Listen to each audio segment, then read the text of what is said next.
En medio de la crisis de inseguridad, el gobierno de Dina Boluarte propuso una serie de medidas cuestionadas por su supuesta efectividad, entre ellas la instauración de la pena de muerte. ¿Es realmente viable y efectiva como medida disuasoria? Para conversar sobre este y otros temas de actualidad, hemos invitado a la nueva secretaria ejecutiva de la Coordinadora Nacional de Derechos Humanos y excongresista Tania Pariona. Estas entrevistas llegan gracias al programa de membresías de Ojo Público Aliados. Los invitamos a suscribirse. Muchas gracias por la entrevista, señora Pariona. Muchas gracias a ustedes. El gobierno impulsa el debate sobre la pena de muerte. De un lado están las declaraciones de la presidenta Dina Boluarte, que ha insistido al respecto. Al mismo tiempo, el Ministerio de Justicia ha venido desarrollando mesas de debate en distintas regiones. ¿Usted diría que es viable una medida así? Bueno, desde la Coordinadora Nacional de Derechos Humanos creemos que no es una medida ni viable ni efectiva frente a la elevada criminalidad que vive nuestro país y los casos de violencia sexual, sobre todo contra menores. No es sino una propuesta distractora, por otro lado, que distrae de las reales causas profundas que conllevan a esta situación. Por ejemplo, cómo funciona realmente el sistema de justicia, si es efectiva o no, si hay una verdadera articulación entre los operadores de justicia y quienes tienen la competencia de registrar casos, de investigar, de dar seguimiento. Me refiero, por ejemplo, a la labor de la Policía Nacional. Yo creo que estamos en una situación tan crítica en donde la inseguridad ha cobrado no solo vidas de maestros, de pobladores de a pie, comerciantes, transportistas, y sacar esta propuesta, ¿no?, para enfrentar esta problemática. Cualquiera diría, bueno, es la pena, es la sanción como más dura y necesitamos una propuesta que ataque, ¿no?, que ataque el problema. Pero preguntémonos, ¿realmente es la pena de muerte disuasoria del nivel de criminalidad o actuación que podrían tener los que delinquen? A eso quería ir, porque puedo comprender los cuestionamientos éticos desde la perspectiva de derechos humanos que usted plantea. Pero quería entrar a ese punto, desde un punto de vista, no sé cómo llamarlo, pragmático, funcional, si quiere. ¿Es deseable o no la pena de muerte? ¿Es disuasiva? Realmente no es disuasiva. No hay prueba ni estudios que demuestren la efectividad de esta medida. De hecho, muchos países más bien trabajan por abolirla y porque esto no sea una medida que permita, entre comillas, la sanción efectiva para que las víctimas de estas prácticas incluso logren una verdadera justicia. En muchos casos se señala que podría ser una medida más bien como una reacción de amenaza, de venganza, ¿no?, contra quienes han atentado a su vida o alguna, una actividad delictiva, ¿no? Hay parámetros dentro del sistema interamericano, nos referimos a la Convención Americana de los Derechos Humanos, que justamente es la que prohíbe. Y muchos estados no solo la han ratificado, sino que han planteado los planes de moratoria. Perú lleva más de 8 años ratificando estos planes de moratoria. El último año fue el 2024. O sea, el Perú ha sido consistente en su posición de que la pena de muerte no es una medida efectiva frente a la criminalidad ni violencia. Pero en paralelo hay un discurso que viene desde el gobierno y un sector del poder contra la Comisión Interamericana de Derechos Humanos y la Corte Interamericana de Derechos Humanos y el sistema de derechos humanos interamericano en general. ¿Usted diría que es más bien lo de la pena de muerte una manera de tratar de salirnos del sistema interamericano de derechos humanos? Hay voces que lo han anunciado, hay documentos del Parlamento, la bancada Renovación Popular ha hecho una carta de solicitud a la presidencia pidiendo ¿no?, denunciar a la Corte y salir al sistema interamericano y el retiro del sistema. Esto, como digo, no es la primera vez que se lanza. En otros periodos también se suele sacar como una propuesta que termina siendo por un lado populista, porque hay gente que cree que es una medida que puede resolver los problemas que hoy enfrentamos, menos como ciudadanos en general, pero hay una intención también política clara desde el Parlamento, y el Ejecutivo pues suma a esta acción como para, por un lado, distraer, vuelvo a decir, de temas que en el fondo debería importarnos, ¿no? De atacar a las causas verdaderas, a plantear una medida que pueda resolver esto de forma integral, al menos tener una política frente a la criminalidad, que creo que no la tenemos clara. Pero lo otro es que hace rato que en el Poder Legislativo hay intenciones también de tomar control sobre instituciones claves en nuestro país, llámese Ministerio Público, el Poder Judicial, ya lo han hecho con el Tribunal Constitucional, con la hay Defensoría del Pueblo la Defensoría del Pueblo, el Jurado Nacional de Elecciones, hay una clara agenda conservadora, pero además antiderechos humanos, hay que decirlo, porque en el fondo también se atenta con los derechos humanos al quitarnos la posibilidad de acudir, por ejemplo, a la Corte Interamericana. La Corte Interamericana es una instancia, es un mecanismo internacional que se acude cuando una persona ha agotado todos los mecanismos nacionales para resolverse en esta instancia, mientras pues el proceso te toma incluso tiempos de lograr justicia. Ahora, ¿verdad? ¿esta ofensiva conservadora dice que es del Congreso? ¿Perdón? ¿Esta ofensiva conservadora dice desde el Congreso, lo que entendí? O sea, es el Congreso el que hoy está, digamos, orquestando esta propuesta, además como viable, ¿no? La salida de la Corte IDH. Entonces,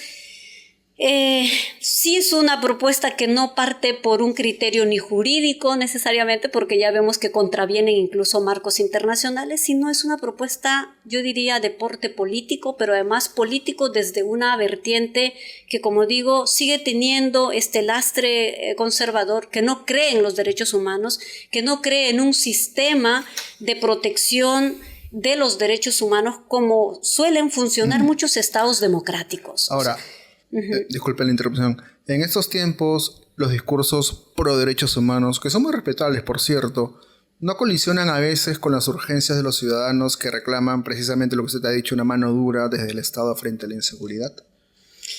Eso, lo que usted manifiesta es importante aclararlo también, porque se ha dicho que estas instancias son útiles o sirven para defender a delincuentes, ¿no? En una opinión extrema, pero digamos se ha manifestado en otros espacios también políticos, y la verdad es que no hay una sola demostración ni de un solo caso de que se haya defendido a un delincuente, para demostrar concretamente con pruebas. Entonces no es un sistema que sirva para defender a aquellos que no merecen o a aquellos que no corresponde hacerlo.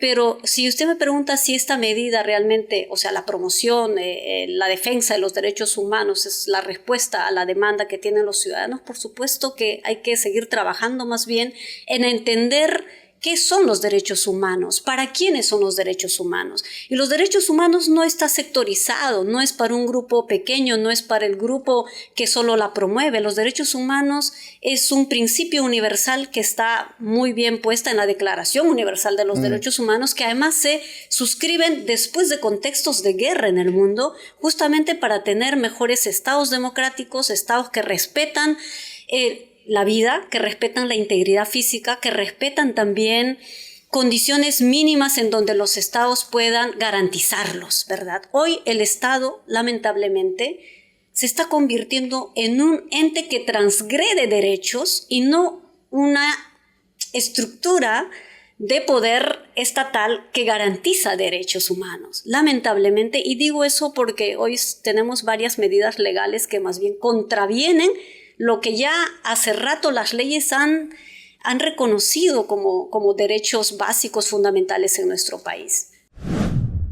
¿Por qué cree que alguien, por ejemplo, como Bukele tiene tanta popularidad, no solo en su país, sino fuera de él, por ejemplo? Bukele es conocido y además reconocido por las medidas, por supuesto, que ha tomado frente al nivel de criminalidad, frente a las pero aún, pandillas salvadoreñas. Las famosas maras, ¿no? Que además tenían un control territorial en El Salvador y unas conexiones en Centroamérica. Bukele, aún siendo él de medidas muy fuertes, muy duras, no ha planteado la pena de muerte. Bukele no ha levantado una propuesta de pena de muerte para luchar contra la criminalidad.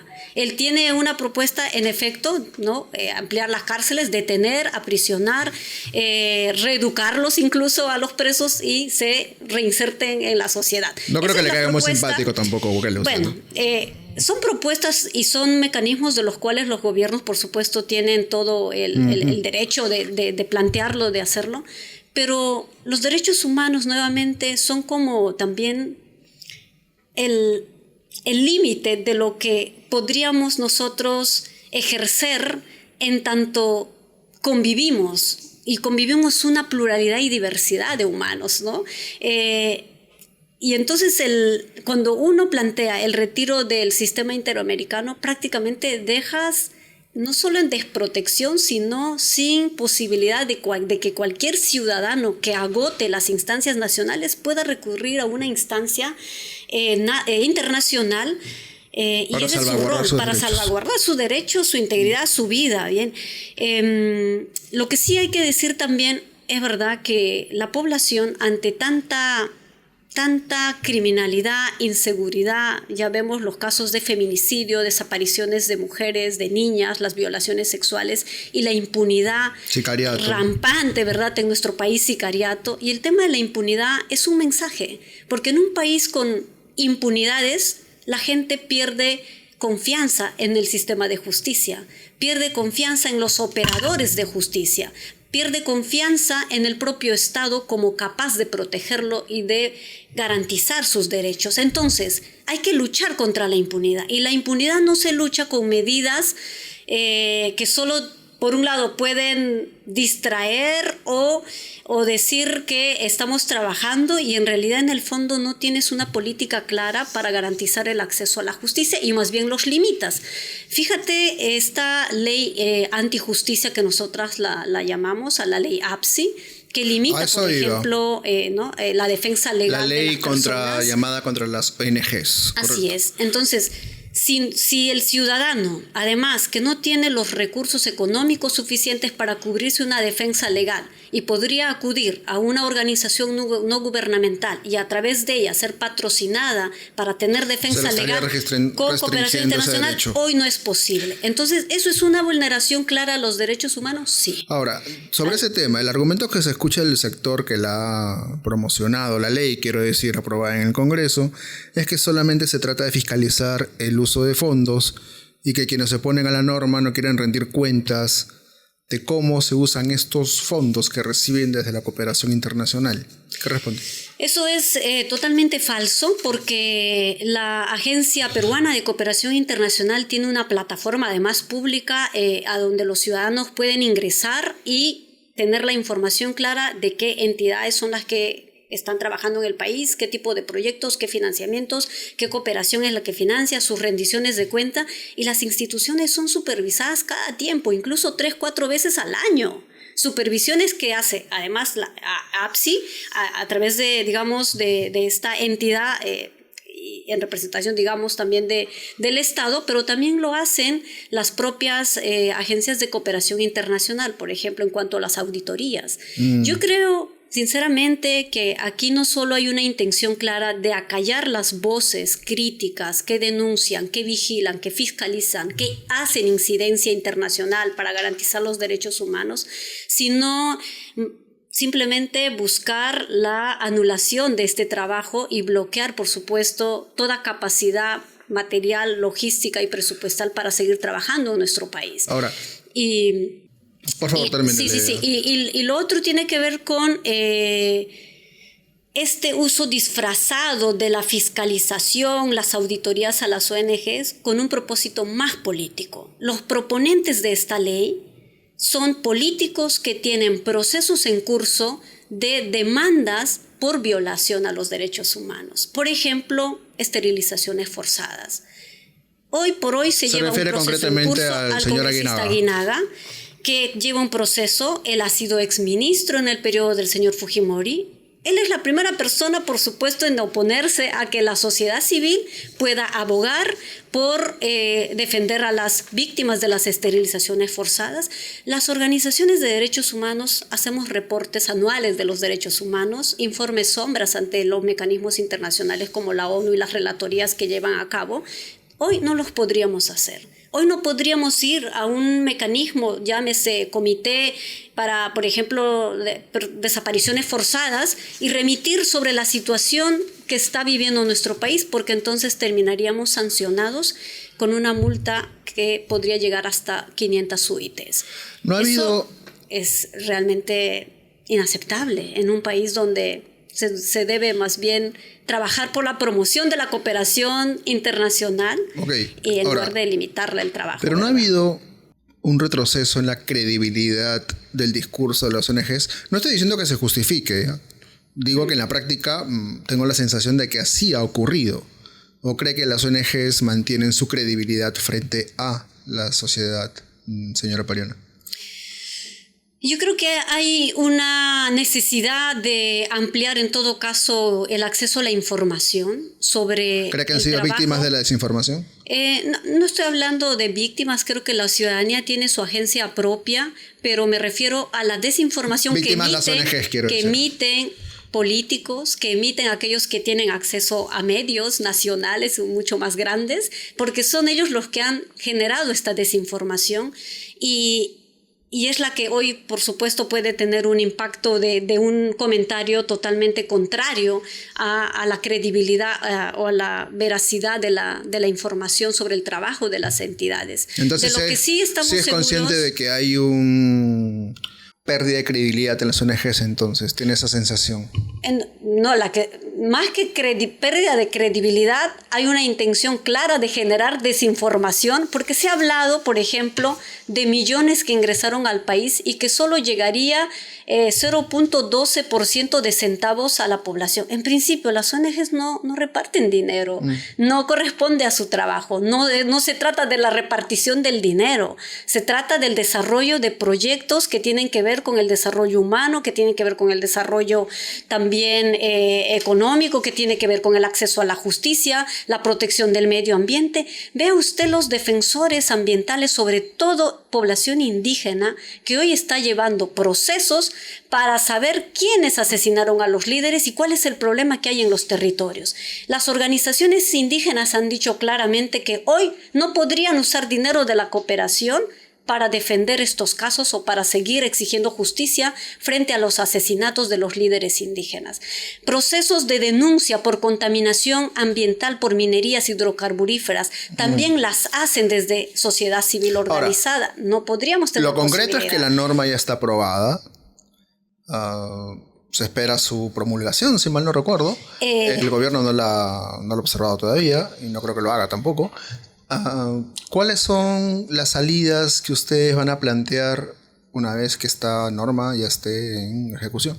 Sí, bueno, hay que decir que la norma tiene muchos vacíos y vicios de carácter técnico y jurídico, y lo han dicho expresamente al menos 6 exdirectores de APSI. Leí la carta. Y claramente es una ley inconstitucional. Van a recurrir por donde se vea.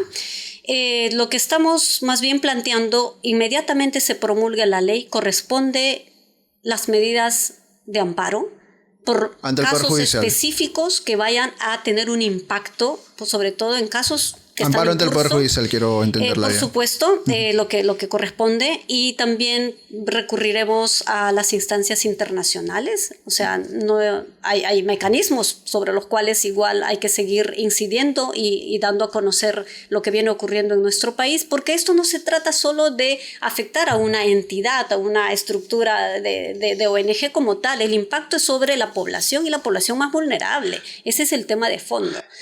En el 2023, en medio de las protestas contra el gobierno de Boluarte, declaró que estamos frente a una dictadura cívico-militar. ¿Se ratifica? Perdón, ¿podría repetir eso? Sí, que en el 2023, en medio de las protestas contra el gobierno de Boluarte, usted declaró que estamos frente a una dictadura cívico-militar. ¿Se ratifica en esa declaración? Mire, si nos remitimos a los escenarios en donde ocurrieron las protestas y se ordenaron la salida de las Fuerzas Armadas y terminaron con 49 asesinatos en contextos de protestas, de ciudadanos que incluso no participaban de protestas. Dígame usted si no hay una actuación militar que transgredió la vida y los derechos humanos. Hoy son 49 víctimas que vienen exigiendo justicia y más de 1.000 heridos, o por lo menos 1.900 heridos. Heridos que no tienen ni asistencia de salud de parte del Estado. Y se siguen tomando medidas sumamente arbitrarias y decisiones desde el Parlamento. Hay un paquete grande antimemoria, a favor del olvido y más bien a favor de la impunidad. También cuando se cierra el lugar de la memoria, se aprueba una ley que permite la prescripción de los delitos de crímenes de lesa humanidad, se saca una directiva interna para ponerle periodicidad, tiempo a la búsqueda de personas desaparecidas, cuando en el fondo realmente quieren contrariar a la ley de búsqueda de personas desaparecidas. Hoy se pretende sacar una ley que también limita en tiempo de 10 años para que las personas puedan exigir su reparación civil. Bueno, lo del lugar de la memoria no es un cierre formal, es más un cierre de facto. Es un paquete grande, ¿no? Lo del lugar de la memoria decía que es más como un cierre de facto, ¿no? No se cerró formalmente, pero es verdad que ya no hay actividades. No hay actividades y han cancelado las actividades del año, pero además eso claramente es ir contra la memoria. ¿Qué encontramos en el si no es la historia del pasado reciente y testimonios vivos de gente que cuenta lo que ha vivido? Yo vengo de una comunidad masacrada por la violencia en el 88 en el distrito de Cayara, y nos costó 35 años lograr una sentencia condenatoria que hoy podría, bueno, está ahora en la Corte Suprema. Imagínate que nosotros no podríamos tener un abogado, ¿no? Un abogado como patrocinador en la defensa de nuestro pueblo. No podríamos, porque la ley te lo prohíbe. Prohíbe hoy tener defensa legal, digamos, con el apoyo de la cooperación internacional, claramente. Le pido sinceridad en esta respuesta. Sé que es muy sincera en sus respuestas, pero sobre todo quería pedírsela en esta. ¿Cree realmente que Boluarte tendrá castigo por las matanzas de 2022-2023? A la señora Boluarte le corresponde sanción por responsabilidad política, no solo de las muertes ocurridas el 22 y 23, sino también por otros hechos. Y lo que esperamos es que en nuestro país realmente tengamos una sanción ejemplar, que no sigamos teniendo políticos que desmantelan la estructura institucional, pero además afectan los derechos de los ciudadanos, y que luego estén campantes como ciudadanos, aún ejerciendo ellos privilegios y los ciudadanos en la misma situación. El mensaje de una sanción ejemplar mínimamente es que se respeten los marcos legales y la defensa de la justicia para la gente que menos lo tiene. No más privilegios para aquellos que hoy ostentan el poder. Aún no teniendo el poder, que los privilegios sigan siendo parte de ellos, no es lo que esperamos. Lo que la ciudadanía espera es que las personas que están involucrados en delitos graves, delitos que afectaron y que tienen un impacto en la población del país, pues tengan que ser sancionados como tal. Ojalá nuestro sistema de justicia se pueda fortalecer en esos términos. En nuestro país están pasando cosas tremendas y a lo mejor no estamos siendo muy conscientes de ello. Se plantean propuestas de forma muy ligera, sin medir el impacto lesivo que podría tener en nuestra población. Hoy se mata, se amenaza, se extorsiona a niños de escuelas, y bien los que están a cargo de la cartera que compete deberían trabajar, hoy no lo están haciendo. Y la exigencia de los ciudadanos es que se pongan a trabajar acorde a las necesidades de la población. Y la Coordinadora Nacional de Derechos Humanos tiene esa labor. Una labor céntrica en estados democráticos es tener sociedad civil fuerte, ciudadanos capaces de defender y capaces de colocar ese equilibrio frente a actitudes extremistas o antidemocráticas. Entonces, lo que estamos hoy más bien exigiendo es que se respete esos espacios cívicos que permiten equilibrar en parte la balanza y una gobernanza democrática, por supuesto. Usted renunció a Nuevo Perú cuando fue congresista, luego que este partido se acercara a Perú Libre y Vladimir Cerrón, si mal no recuerdo. Usted está identificada con posiciones de izquierda. ¿Dejó la vida partidaria por completo usted? No tengo afiliación partidaria. En este momento me queda claro que no. Tengo más bien una trayectoria ceñida al liderazgo, al trabajo con bases comunitarias, organizaciones de mujeres.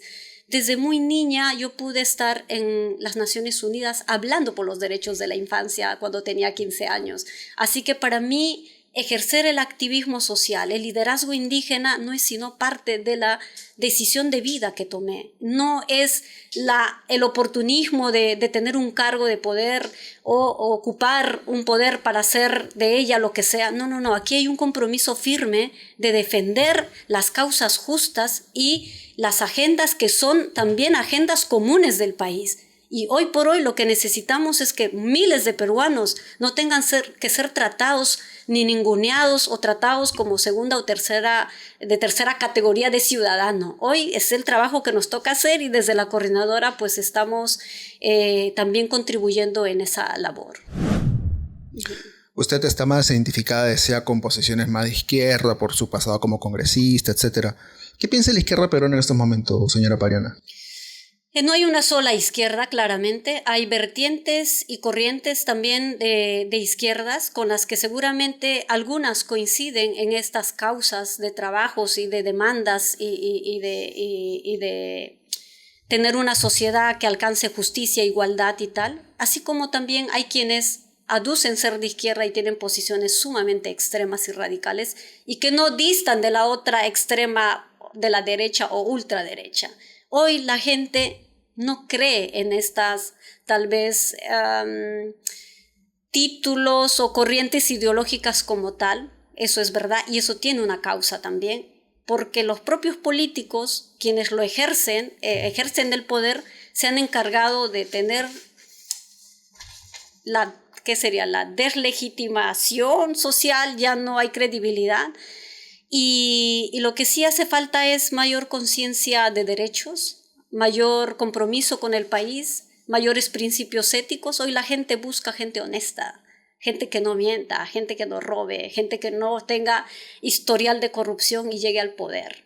O sea, hoy la gente quiere que la corrupción no llegue al poder o a la política, que hay que también reconfigurarla, reconceptualizarla porque está altamente afectada, amañada también, porque se usa siempre de distinta índole, ¿verdad? Pero yo creo que es posible seguir haciendo política, es posible, es un derecho humano igual tener participación política y el espacio cívico también es un espacio político, obviamente no partidario, y es en donde hoy estamos, ¿verdad?